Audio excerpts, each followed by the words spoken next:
भवतु सहनौ भुनक्तु सह वीर्यं करवावहै तेजस्विनावधीतमस्तु मा विद्विषावहै। ओम शांति शांति शांति। वैदिक जीवन पद्धति की इस कक्षा में आप सबका हार्दिक स्वागत है, अभिनंदन है। शतायुष कैसे हो, इसके विषय में संध्या के उपस्थान मंत्रों का स्वाध्याय लगातार हम कर रहे हैं और दीर्घायुष्य का जो वेदोक्त कर्तव्य बताया है उसमें हम सतत निरत रहें। उसके लिए जो महाभारत का एक श्लोक हम पिछली कक्षा में पढ़ रहे थे, शतायुषरुक्तः पुरुषः सर्ववेदेषु वै यदा नाप्नोत्यथ च तत्सर्वमायुः केनेह हेतुना।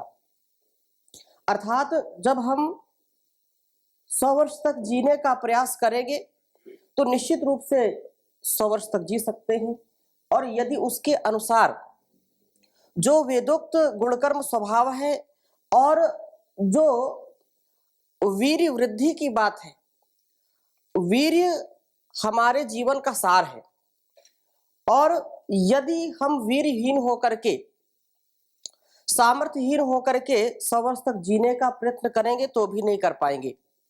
हो सकता है कोई आयु को प्राप्त कर ले, लेकिन जो इस मंत्र में कहा कि शृणुयाम शरधा शतम, पश्येम शरधा शतम, प्रब्रवाम शरधा शतम, वो शायद उपदेश, वो निर्देश सार्थक ना हो पाए। हमारी इंद्रियां शिथिल हो जाती हैं कालांतर में, लेकिन जो वीरवान होगा, जिसके जीवन में ब्रह्मचर्य का अखंड व्रत है, वही जीवन में शतायु हो सकता है। अतः इसमें कोई संशय नहीं होना चाहिए कि जो वेद के वचन हैं, जो वेद का उपदेश है, वो निरर्थक नहीं, झूठा नहीं है, लेकिन उसके लिए हमारा आहार व्यवहार, ये यहाँ पर जो कहा कि वो कोई ऐसा जो चारों वेदों में इसका वर्णन मिलता है, लेकिन सब इसको पा नहीं पाते 100 वर्ष की आयु। क्यों? क्योंकि कहीं ना कहीं दोष उत्पन्न हो जाता है, कहीं ना कहीं आहार विचार व्यवहार में त्रुटियां आ जाती हैं। व्यक्ति का मानसिक संतुलन भी उसके जीवन की आयु में वृद्धि कारक और क्षय कारक होता है। यदि उसका विचार ठीक है, उसको तनाव नहीं है, कोई टेंशन नहीं है, बिल्कुल आनंद में रहता है, अमंद आनंद का अनुभव करता है, तो उसकी आयु स्वतः ही बढ़ जाती है।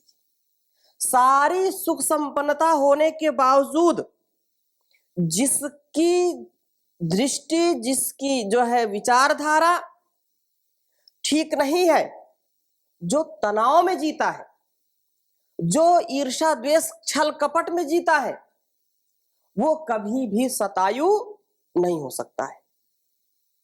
उसके अंदर की जो क्षमताएं हैं वो धीरे धीरे क्षीण होती जाती हैं, नष्ट होती जाती हैं।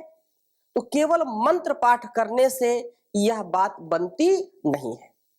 अतः मंत्र हमारे जीवन में विशेष शक्ति का आधान करते हैं, इसलिए मंत्रों का उच्चारण भी आवश्यक है। तदनुसार उसका जीवन यापन हो, अर्थात उसका आचरण भी हमारे जीवन में होना चाहिए। तो ये तब हमारी दीर्घायु की जो कामना है, या जो ईश्वर के द्वारा उपदेश हमको दिया जा रहा है कि 100 वर्ष तक हम जिए, 100 वर्ष तक देखें सुने, सारी जो है क्रियाकलापों में हम भाग ले सकें, उसके लिए आपको ये बहुत ही दृढ़ता के साथ इस पर विश्वास करना चाहिए कि ये तुम्हारे अंदर होना चाहिए कि मैं 100 वर्ष तक जीऊं और उसके लिए एक एक व्यवहार करूं। और भी कुछ वेदों के यहाँ पर उदाहरण हम देंगे तो बहुत ही उत्तम बात कही है कि अथर्ववेद के एक मंत्र में कहा कि दीर्घ जीवन का उपाय क्या है। यद्यपि हमने अथर्ववेदीय ब्रह्मचर्य सूक्त का पूरा स्वाध्याय किया है, उसमें भी बार बार यही बात कही कि वीर रक्षण ही जीवन है। इस एक एक बिंदु, एक एक जो है इसकी रक्षा करने से, एक एक बिंदु की रक्षा करने से हमारा पूरा जीवन रक्षित होता है, सुरक्षित होता है। तो ये कहा यदा बध्नन्दाय क्षयाणा हिरण्यम शतानिकाय सुमनस्यमानाः तत्ते बध्नाम्या युषु वर्चसे बलाय दीर्घत्वाय शतशरदाय। बहुत उत्तम बात कही कि व्यक्ति दाक्षिणायणा अर्थात सब प्रकार की उन्नति की कामना करने वाले, सुमनस्यमानाः मन की प्रसन्नता को चाहने वाले लोग, शतानिकाय 100 वर्ष तक बल की स्थिरता के लिए, यत जिस हिरण्यम अर्थात हित रमणीय हितकारी वीर शक्ति को आबद्धन अपने अंदर बांधते हैं, विषयों में नष्ट होने से रोक करके उसकी रक्षा करते हैं, तत् उसको मैं आचार्य ते तुझ शिष्य के लिए आयुषे सुखी जीवन के लिए, वर्चसे तेज के लिए, बलाय बल के लिए, शारीरिक बल के लिए, दीर्घत्वाय दीर्घ जीवन के लिए, शतशरदाय 100 शरद ऋतुओं तथा जीवनार्थ बदनामी बांधता हूं, स्थिर करता हूं। जो वीर रक्षण है, वो वीर रक्षण हमारे अंदर जब दृढ़ होता है, अर्थात वीर्य की शक्ति से जब हम ओतप्रोत हो जाते हैं, वीर्य उत्साह का नाम है।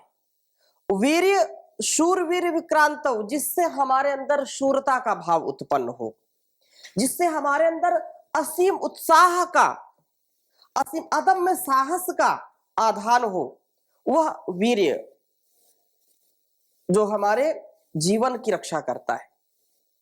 और उत्तम वीर्य से, उत्तम आचरण से, उत्तम शुद्ध भाव से ही व्यक्ति इस संसार में भी श्रद्धा भक्ति का आधान कर सकता है, और कोई दूसरा उपाय नहीं है। संसार में जितने भी महापुरुषों ने इस राष्ट्र की, इस संसार की, इस धराधाम की सेवा की है, उनके जीवन में अखंड प्रचंड पुरुषार्थ और अखंड प्रचंड ब्रह्मचर्य का पालन। बिना ब्रह्मचर्य के पालन के कोई भी बड़ा कार्य नहीं कर सकता। कालांतर में यदि उसने किया भी है और कालांतर में यदि पता चले तो लोगों की अश्रद्धा उससे हो जाती है।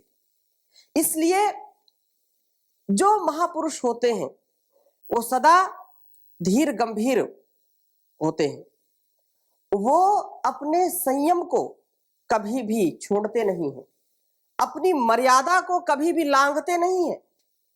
अतः यदि हम शतायु होना चाहते हैं, 100 वर्ष तक जीना चाहते हैं, तो इस बात को हमको ध्यान में रखना चाहिए कि ब्रह्मचर्य युक्त जीवन जिए और उच्छृंखलता को छोड़ दें, असंयम को छोड़ दें। मर्यादित जीवन जिएंगे तो ही इसका कल्याण हो सकता है।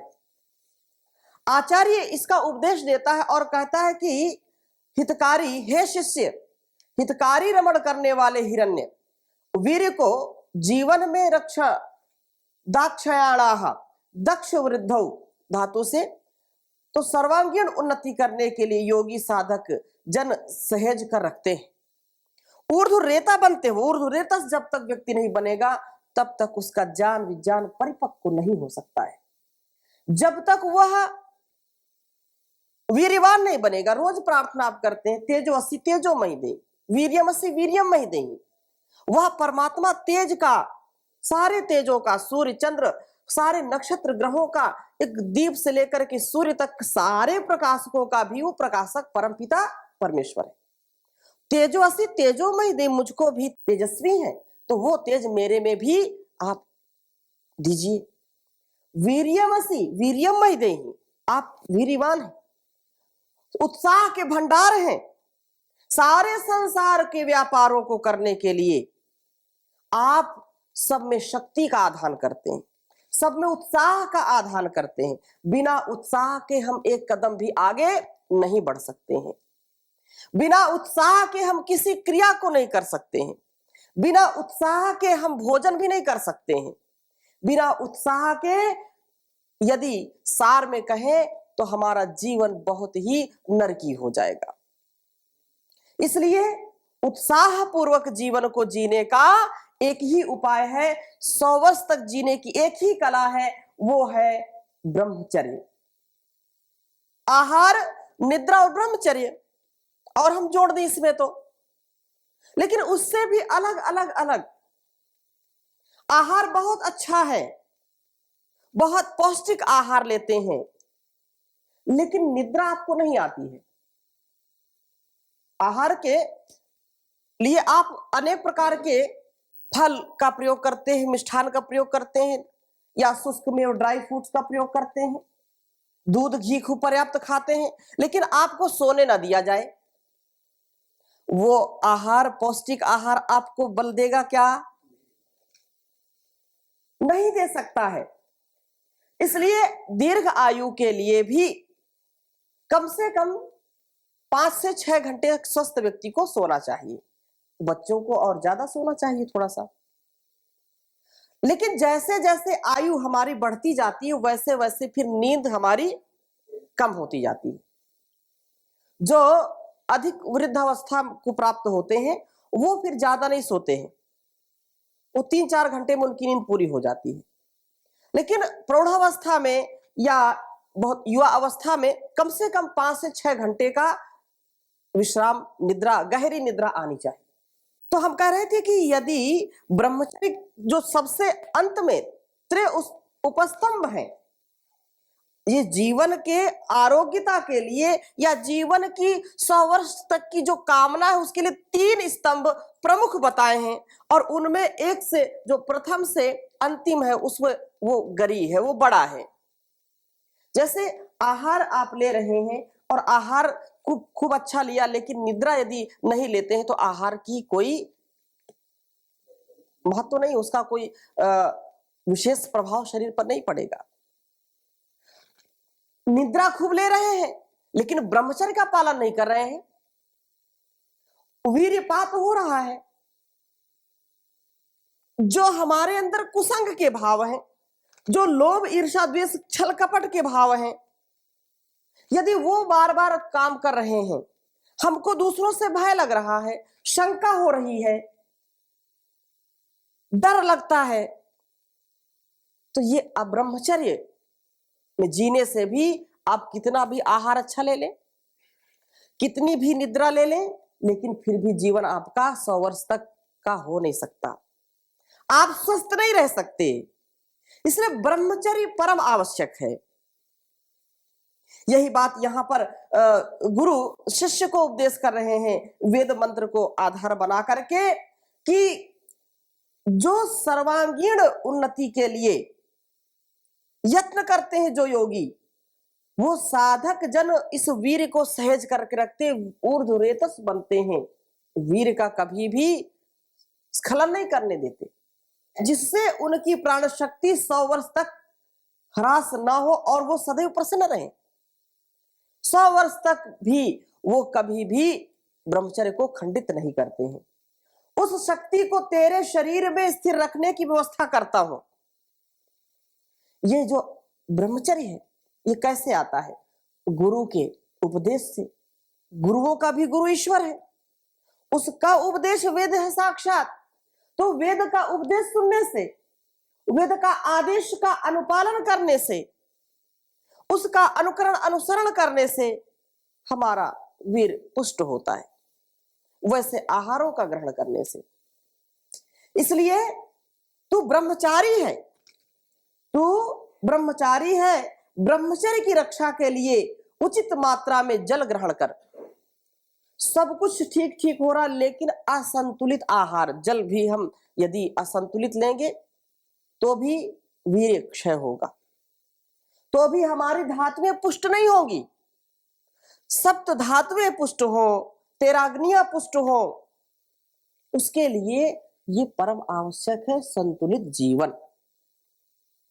अतः नित्य पुरुषार्थ करते रहना चाहिए, खाली मत बैठना। खाली मन शैतान का घर, ऐसा बोलते हैं। तो शैतान आएगा तो शैतान को मारना है, इंसान को उत्पन्न करना है। गुरु जी बार बार इस बात को कहते हैं कि जिस दिन हमको मानव का जीवन मिला, इंसान का जीवन भगवान ने दे दिया, उस दिन शैतान की मानव मृत्यु हो गई। और इसका अनुभव जो नहीं करते हैं, जो इंसान के जीवन में भी शैतान युक्त कार्य करते हैं, जिनके अंदर शैतानी है, इंसानी स्वभाव को छोड़ करके जो शैतानी स्वभाव अपनाते हैं, वो कभी भी दीर्घ आयु को प्राप्त नहीं कर सकते, कभी भी वे संयमित जीवन नहीं जी सकते। इसलिए इंसान बनो, वेद कहता मनुर्भव। अरे दुनिया के लोगों तुम मनुष्य बनो, मनुष्य बनो, क्योंकि मनन करने से ही मनुष्य देवता बनता है। अतः यही बात यहां है कि खाली नहीं बैठना। जब खाली बैठेंगे तो शैतानी आएगी, और किसी कार्य में लगे रहेंगे तो आपके अंदर वो इंसानियत आएगी, हैवानियत जाएगी। आपके अंदर क्रियात्मक जो सकारात्मक जो कार्य हैं, उनसे देवत्व का भाव जागृत होगा। अतः दिन में नहीं सोना, दिवा मां स्वापसी, वेद कहता है दिवा मां स्वापसी। कुछ लोग कक्षा में बैठे बैठे सो जाते हैं, तो कभी भी वो ठीक है, थोड़ा सा ज्यादा खा लिया तो नींद आ जाती है, लेकिन दिवा मां स्वापसी, दिन में शयन नहीं करना चाहिए। हाँ, कोई रोगी है, रात्रि में किसी कारण बस कोई जागरण किया है, तो उस स्थिति में यदि आधे घंटे 1 घंटे का विश्राम करता है तो कर लेने में कोई बुराई नहीं है। लेकिन ब्रह्मचर्य की स्थिति में जो दिन में सोएगा वो कभी भी ब्रह्मचर्य की रक्षा नहीं कर सकता है। आचार्य प्रचेता जी बड़े उद्भट विद्वान हैं, और वो कई बार मैंने उनके मुख से सुना कि दिन में खासकर जो शीत ऋतु है, ये जो है जेठ और वैशाख को छोड़ करके, मई जून को छोड़ करके, यदि कोई व्यक्ति दिन में सोता है अनावश्यक रूप से, केवल आदत जिसकी पड़ी हुई है, तो वो ऐसा है कि जैसे किसी के शरीर में रोग सो रहे हैं और उनको वो जगा रहा है। सोए हुए रोग जग जाते हैं। उदाहरण बताते, जैसे सांप बैठा है, सो रहा है, और आप उसको डंडे से पीट पीट करके जगा दो तो फुफकार मारेगा, डसने को आपको आएगा, हो सकता है डस भी ले। तो वैसे रोग हमारे शरीर में सोते रहते हैं, और जब हम दिन में सोते हैं तो रोग जाग जाते हैं, और जब जागेंगे तो फिर निश्चित रूप से आपको परेशान करेंगे। तो अनावश्यक कभी भी सोना नहीं चाहिए दिन में। दिन में यदि सोते हैं तो ब्रह्मचर्य नष्ट होगा। ब्रह्मचर्य नष्ट होने का तात्पर्य क्या है? आलस्य आएगा, प्रमाद आएगा, क्रियाशीलता नहीं रहेगी, उत्साह नहीं रहेगा, बल नहीं आएगा, शरीर थका थका रहेगा, भारी भारी रहेगा। ये तमाम चीजें हैं जो हमको दीर्घ आयुष्य से बाहर हटाती हैं, हम दीर्घ आयुष्य को प्राप्त नहीं कर पाते हैं। अतः दिन में नहीं सोना, अधर्म आचरण को छोड़ करके सदैव आचार्य के अधीन रहना, क्रोध एवं असत्य भाषण को छोड़ दे, तथा विपरीत लिंग का आकर्षण छोड़ दे। स्त्री पुरुष का, पुरुष स्त्री का, युवक युवती का और युवती युवक का आकर्षण छोड़ दे। ब्रह्मचर्य के लिए परम आवश्यक है कि अपने को जो लक्ष्य है, जो हमने लक्ष्य निर्धारित किया है, उस लक्ष्य से कभी भी विचलित ना हो, अडिग रहें। और नाना प्रकार के, क्योंकि ब्रह्मचर्य की हमने चर्चा पहले बहुत की है, उसमें अष्ट मैथुन की जो बात आई है, उन अष्ट मैथुनों को छोड़ दें। और भूमि पर सोना, नाचना, गाना, बजाना, गंध और अंजन के सेवन से यथा सामर्थ्य बचने का प्रयास करें। जो अति स्नान है, अति भोजन है, अति निद्रा है, अति जागरण है, इससे बचना चाहिए। और जो राजसिक भोजन है उनसे भी बचना चाहिए। अधिक खट्टा, अधिक मीठा, चरपरा या ज्यादा ठंडा भोजन, बासी भोजन, बहुत तेल मसाले वाला भोजन, इससे बचना चाहिए। काम भाव से भी बचना चाहिए, क्योंकि काम की जब उत्पत्ति होती है तो सारा जीवन हमारा जो है इसी आसक्ति में व्यतीत हो जाता है। तो कहा कि हे शिष्य, तू इन नियमों का पालन करेगा तो तेरे शरीर में जो ये राजा, ये जो वीर्य है, वो ऊर्ध्व गति को प्राप्त होकर के निम्न गुण वाला हो जाता है। जो मंत्र में कहा, दीर्घायु वर्चसे बलाय सौमनस्य, यही तो इस वेद मंत्र का आशय है कि मेरे अंदर सारी मेरी क्रियाएं, मेरा सारा सामर्थ्य 100 वर्ष तक मैं जीऊं और ये सारे कार्य करते रहे। ऐसा नहीं कि मैं 60-70 वर्ष की आयु में जाऊं तो मेरे कान सुनना बंद कर दे, मेरी आंख जो है देखना बंद कर दे। अगर ऐसा हो जाएगा तब तो बड़ी समस्या हो जाएगी जीवन में। इसलिए जो सुनने की बात है, जो जीने की बात है, इससे भी अधिक जियो, लेकिन मेरे अंग सारे ठीक ठीक कार्य करें। तो यही वेद मंत्र में कहा कि दीर्घायु की प्राप्ति के लिए, और आपने पढ़ा ब्रह्मचर्य तपसा देवा मृत्युम अपागमता, कि ब्रह्मचर्य के द्वारा और तप के द्वारा वो व्यक्ति या जो विद्वान है, जो ब्रह्मचारी है, वो मृत्यु को भी जीत लेता है, मृत्यु को कांख में दबा लेता है, मृत्यु से कभी डरता नहीं है। और वह सत शारदाय 100 वर्ष तक जीने की उसको कला प्राप्त हो जाती है, अर्थात उसका जीवन 100 वर्ष तक दीर्घायु तो होता ही है, निरोग रहता है, आरोग्य युक्त होता है।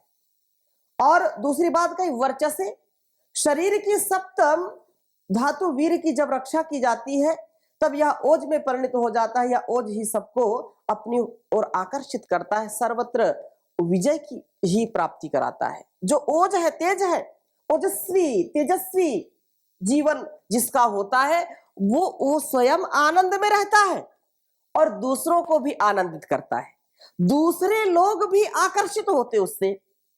जो तेजस्वी होता है, वर्चस्वी होता है, उसके पास बैठने से ही हमको ऊर्जा मिलती है। ऐसे वाइब्रेशन उसके समक्ष आने से उसका जो शक्ति पुंज है वो दूसरों को भी शक्ति युक्त कर देता है। उसकी वाणी, उसका देखना, उसका सुनना, उसका बैठना ही दूसरों के लिए तृप्त कारक हो जाता है।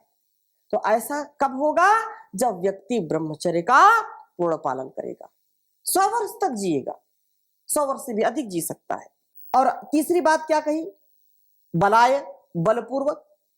ब्रह्मचर्य रक्षण से, ब्रह्मचर्य की रक्षा करने से शारीरिक बल की वृद्धि होती है और व्यक्ति में स्फूर्ति, उत्साह, निरोगता आदि गुण जो है वीर रक्षण से ही आते हैं, और कोई दूसरा उपाय नहीं है। संसार में यदि सब ठीक है, थोड़ा सा औषधियों से लाभ मिलता है, लेकिन औषधि कब तक काम करेगी? जब तक हमारे शरीर में हमारे जो तंत्र है, जो यंत्र है, वो काम करेंगे। लेकिन वो कब काम करते हैं? जब आपके अंदर ब्रह्मचर्य का पालन हो। वीर वृद्धि कुछ औषधियों से लोग करते हैं, लेकिन वो जो प्राकृतिक है उसकी जब व्यवस्था ढीली हो जाती है तो औषधि कितना भी कोई खिलाए वो कभी भी बच नहीं सकता।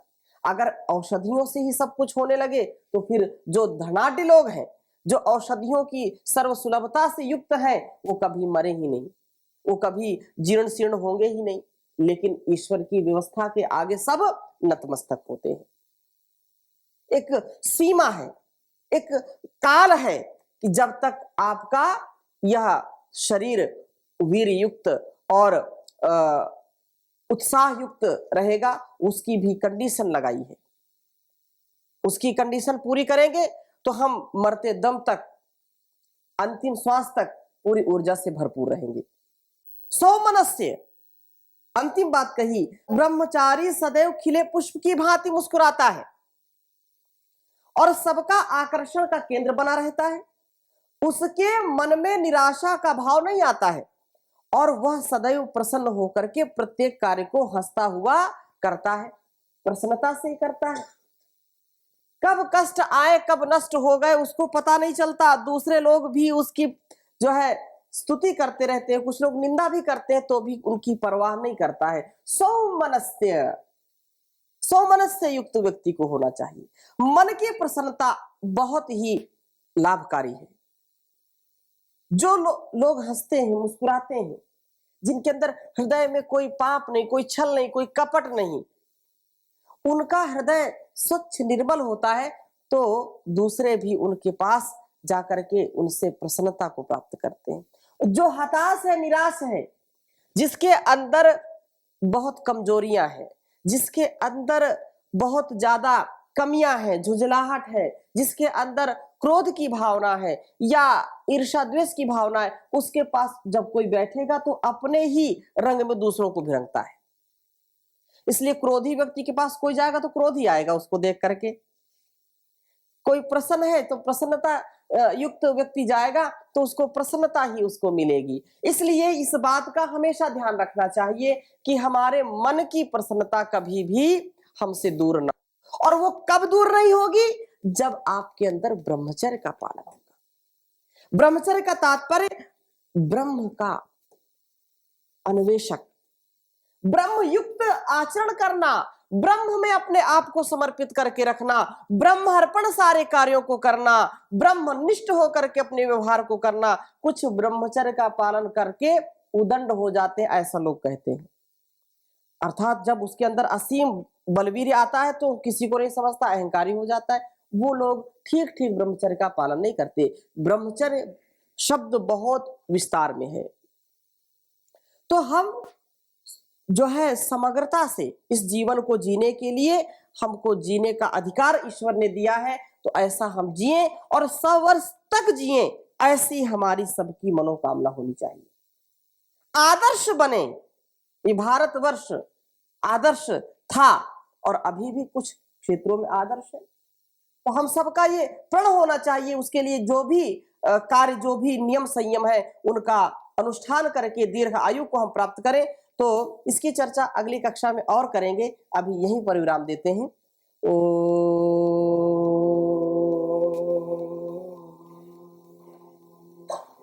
शांति शांति शांति।